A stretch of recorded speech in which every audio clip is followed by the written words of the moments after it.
বন্ধুরা, এই দেখো আজকে সন্ধ্যাবেলায় চপের তৈয়ারি হচ্ছে। এখানে বেসন গুলে নিয়েছি আর এখানে দেখো সব আলুর যে তরকারিটা বানিয়েছি সেটা এবার এর মধ্যে চুবিয়ে গরম তেলের মধ্যে ছাড়বো। চলো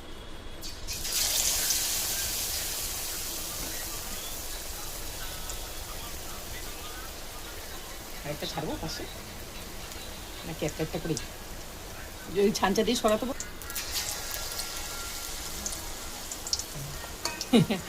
এই দেখো ছেড়ে দিয়েছি। এই দেখো এরকমভাবে এক দু পিঠ এরকম কাঁচা কাঁচা ভেজে কিছুক্ষণ তুলে রাখবো, তুলে ঠান্ডা হবে, তারপরে আবার আরেকবার ভাজবো, তবে খেতে ভালো হবে। পোজ করে রাখ। এই যে দেখো তুলে রাখলাম, সব একবার ফ্রাই করে রাখলাম, তারপরে আবার ডিপ ফ্রাই হবে। এই যে দেখো এতগুলো চপ ভেজেছি, এবার ডবল ডিপ ফ্রাই যখন হবে তখন আবার তোমাদেরকে ভিডিও দিচ্ছি। এই দেখো এবার ডিপ ফ্রাই হচ্ছে। এই দেখো ডিপ ফ্রাই ভাজার পরে কিরম দেখতে হয়েছে দেখো, হ্যাঁ, দেখেছো?